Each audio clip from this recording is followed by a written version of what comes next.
최근 온라인 플랫폼을 규제해야 된다는 목소리가 높죠. 그런데 이 온라인 플랫폼에 대한 규제가 과연 경쟁을 저하할 것인지 아니면 오히려 반대로 경쟁을 촉진하는 효과도 있다. 이렇게 해서 사실은 논쟁이 만만치 않습니다. 보통 우리가 일반적으로 온라인 플랫폼 사업자라고 하면 이제 여러 가지 경쟁 제한 행위가 있을 수 있는데 멀티 호밍을 제한한다든가, 두 번째는 이제 최애 대우를 요구하는 것. 그다음에 세 번째는 끼워 팔기. 이건 이제 경제학적으로도 되게 이제 유명한 주제긴 한데, 그다음에 이제 네 번째가 자사우대. 여러분들 이제 뭐 쿠팡이나 이런 데서 이제 PB 상품이라고 만들어내죠. 그래서 이제 플랫폼 사업자들이 이중적 지위를 갖게 되는 거죠. 상품의 판매자이면서도 이제 유통업 중간에 이제 매개하는 플랫폼 사업자라고 하는. 오늘 강의는 이 자사우대가 과연 경쟁을 저해하는지 경쟁을 促진하는지에 대한 그 내용입니다. 물론 이 오늘 강의에 이제 그 KDI 분석 결과에 따르면 경쟁 정책에 있어서 이제 합리의 원칙에 따라서 사후적 규제가 더 바람직하지 한 거 아니냐? 물론 이제 플랫폼 규제가 경쟁을 저해하는 경우에 그거를 규제해야 된다는 원칙에는 변함이 없습니다만은 신중하게 해야 된다. 사후적으로 이게 경쟁을 촉진하는 효과나 이런 여러 가지 효과들을 종합적으로 해야 되는 게 이제 오늘의 결론이지만, 저는 합리주의 또는 사후적 규제보다는 사전적 규제가 조금 더 바람직하다고 생각하는 편인데, 이 플랫폼 규제가 경쟁을 촉진하는지 저해하는지에 대한 논쟁을 공부하는 셈치고 강의를 들어주셨으면 좋겠습니다. 일부 온라인 플랫폼이 급격히 성장해서 거대한 규모에 도달하게 되면서 독과점 문제가 심각하다는 우려가 커지고 있는 상황입니다. 그래서 최근 수년 동안 전 세계적으로 온라인 플랫폼의 시장 지배적 지위 남용 행위에 대해서 경쟁당국 조사나 소송이 활발하게 진행되고 있는데요. 그리고 그뿐만 아니라 유럽 주요국이나 미국에서는 규율을 보다 강화하기 위해서 새로운 법이 시행되거나 발의되기도 했습니다. 여러 독과점 문제 중에서도 특히 플랫폼이 자기 플랫폼상에서 자사 상품을 우대하는 자사우대 행위가 주된 관심의 대상이 되고 있습니다. 사실 온라인 플랫폼의 자사우대를 어떻게 다룰 것인지에 대해서는 의견이 분분한 상황인데요. 한쪽에는 애초에 자사우대는 나쁜 것이니 애초에 자사우대 자체가 발생할 수 없도록 플랫폼의 자사상품 판매를 금지해야 된다라는 의견이 있다면, 다른 쪽 끝에는 자사우대는 정당한 경쟁 과정의 하나이고 문제될 것이 없다는 의견도 존재합니다. 그리고 그 사이에는 자사우대를 어느 정도로 규제할 것인지에 대한 다양한 시각이 존재하고요. 그래서 이번 포커스에서는 온라인 플랫폼의 자사우대를 적절하게 규율하기 위해서 과연 새로운 규제를 도입해야 하는지, 아니면 현행 경제법에서 개선이 필요한 부분이 있는지 등에 대해서 논의하고자 합니다. 3, 4페이지에서는 먼저 자사우대의 개념을 설명하고 있는데요. 지금까지 명확하게 합의된 개념은 없습니다. 하지만 자사우대는 플랫폼상에서 자사 또는 계열사의 상품 서비스를 경쟁 사업자 대비 유리하게 취급하는 행위로 볼 수 있습니다.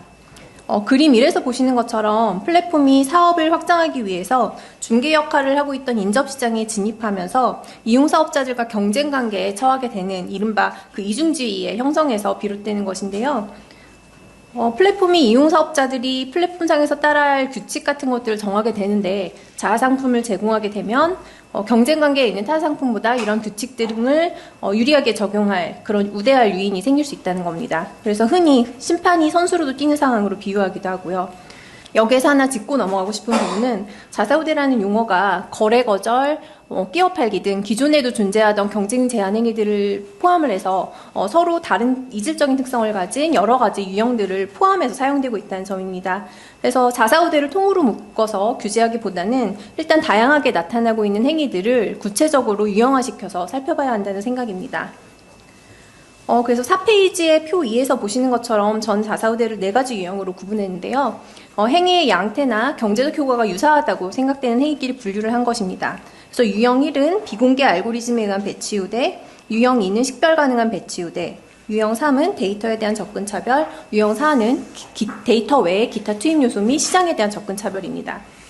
유형 1과 2가 그 상품을 온라인 공간이나 디지털 기기상에 배치하는 데 있어서 자사 상품을 우대하는 것이라면, 유형 3과 4는 그 투입 요소나 시장에 대한 접근에 있어서 자사상품을 우대하는 것입니다. 첫 번째 비공개 알고리즘에 의한 배치 우대 유형은요. 플랫폼이 알고리즘을 활용해서 중개 상품을 배치하는 과정에서 자사상품을 우대하는 경우입니다. 그래서 자사상품의 검색 결과 순위를 높여준다던가 아니면 특별 상품으로 눈에 띄게 배치한다든지 하는 것들인데요. 유형일의 특징은 자사우대 과정에서 활용되는 알고리즘을 외부에서는 전혀 관찰할 수 없다는 점입니다. 그래서 어떤 플랫폼 상품의 순위가 높게 나타났다고 했을 때 이것이 과연 플랫폼 상품이 뛰어나기 때문인 것인지 아니면 플랫폼이 자사우대를 했기 때문인지 판단이 어렵다는 겁니다. 그다음 두 번째 식별 가능한 배치 우대 유형은 디지털 기기나 운영체제를 제공하는 플랫폼이 자사의 소프트웨어를 사전적으로 설치하거나 기본으로 설정하는 경우입니다. 첫 번째 유형과 마찬가지로 자사 상품을 더 눈에 띄게 배치하는 행위이지만 그 첫 번째 유형과 뚜렷하게 구분되는 점은 제3자 역시 자사 상품을 우대했는지의 여부를 즉각적으로 알 수 있다는 것입니다. 그래서 식별 가능한 배치 우대라고 이름을 붙여봤고요. 다음으로 세 번째 데이터에 대한 접근 차별 유형은 플랫폼이 다른 이용 사업자들에게는 접근이 금지되는 데이터를 자사 상품을 제공하는데 단독으로 활용하는 행위입니다. 그래서 데이터 역시 이용 사업자 입장에서는 투입 요소로 작용을 할 수 있는데 제가 굳이 다음 유형과 구분을 한 이유는 다른 투입 요소들과는 달리 데이터에 대한 통제권이 전적으로 플랫폼에 있지 않다는 것입니다. 그래서 이용사업자가 다른 이용사업자의 비공개 데이터에 접근하는 것은 개인정보보호법 등으로 인해서 불가능한 상황이고요. 그래서 자사우대를 금지하기 위해서 다른 이용사업자들에게도 플랫폼과 동등한 수준의 접근을 보장해라 라는 식의 주문은 불가능하고요. 대신 플랫폼도 다른 이용사업자 마찬가지로 데이터를 사용하지 말라는 식의 조치만 가능합니다. 그리고 네 번째 유형은 데이터 외의 기타 투입 요소나 시장 자체에 대한 접근에 있어서 자사상품의 우월한 접근을 제공하는 경우입니다. 특히 디지털 기기나 운영체제를 공급하는 플랫폼이 하드웨어나 소프트웨어 기능에 대한 접근에 있어서 자사 서비스와 타사 서비스를 차별하는 행위가 빈번하게 발생하고 있습니다. 그래서 지금까지는 자사우대 유형에 대해서 말씀을 드렸고요. 7페이지부터는 이렇게 나눈 자사우대 유형별로 어떠한 경제적 효과를 갖는지에 대해서 검토한 내용입니다. 먼저 자사우대가 가질 수 있는 경쟁 제한적 효과를 간단히 설명하자면 중개 서비스 시장에서 지배적인 위치에 있는 플랫폼이 이 지배력을 인접한 상품 시장으로 전이해서 경쟁 관계에 있는 이용사업자들을 배제할 수 있다는 것입니다. 그렇게 되면 경쟁 이용사업자는 우위에 있는 플랫폼 상품과 경쟁을 하기 위해서 기존보다 광고 비용을 높여서 집행을 한다던가 실질적으로 들어가는 비용이 증가할 수 있고요. 더 심한 경우에는 시장에서 퇴출 위기에 놓일 수도 있습니다. 표 3은 자사우대가 경쟁 이용사업자에게 1차적으로 미치는 영향을 앞서 나눈 유형별로 살펴본 것인데요. 시간 관계상 자세한 설명은 생략하겠지만 유형별로 봤을 때 경쟁 사업자의 거래 기회를 감소시키거나 혁신율을 약화시키거나 품질을 저하시킬 수 있습니다. 인접한 시장에서의 경쟁이 제한되게 되면 결국에는 가격이 오르거나 품질이 나빠지거나 상품 다양성이 줄어들 수 있고요. 또 장기적으로는 이용사업자가 혁신하거나 새롭게 시장에 진입할 요인이 저해될 수 있습니다. 그리고 추가로 배치 우대에 해당하는 유형 1과 유형 2의 경우에는 플랫폼이 자신에게 유리하도록 정보를 왜곡해서 전달하는 형태이기 때문에 소비자의 합리적인 선택을 방해할 위험도 있습니다. 지금까지 말씀드린 배제적인 효과와는 달리 소비자 잉여를 빼앗는 착취적 효과에 해당하는데요.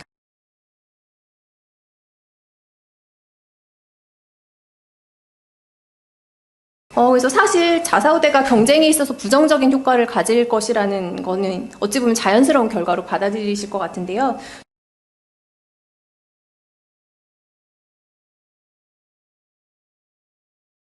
우선 플랫폼이 자사상품을 제공하게 되면 기존에는 플랫폼과 판매자가 별도로 존재해서 서로에게 미치는 영향을 고려하지 않고 독립적으로 의사결정을 내려서 발생하던 비효율이 제거되는 효과를 누리게 됩니다.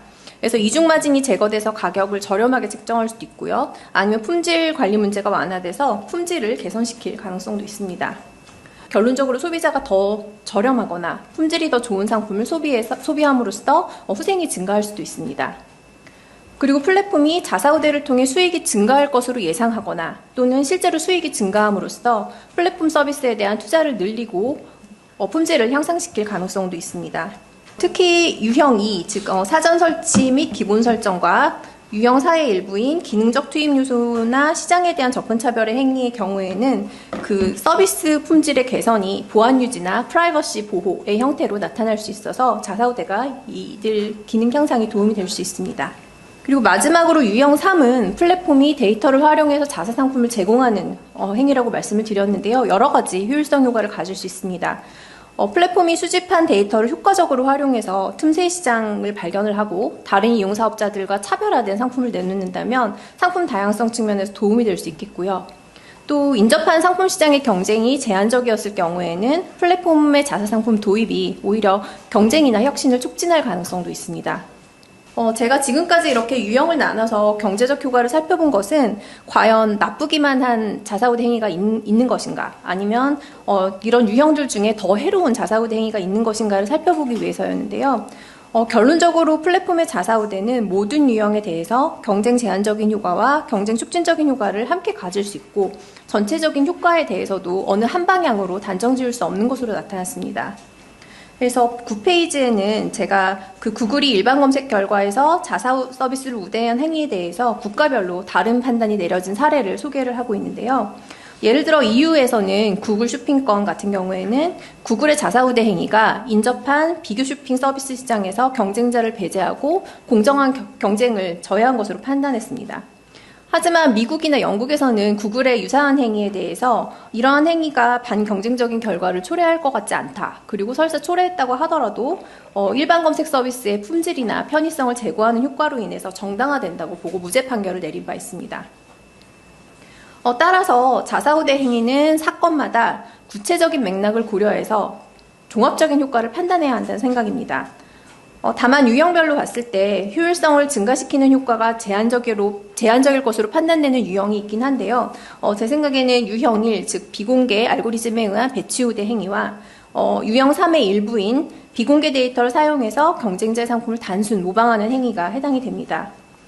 유형 1의 경우에는 플랫폼의 자사 상품이 정말로 가격이 저렴하고 품질이 좋고 뛰어나다면 플랫폼이 자사 우대를 하지 않더라도 알고리즘의 설정을 통해서 정당하게 검색 순위의 상단에 올라갈 수 있다는 생각이고요.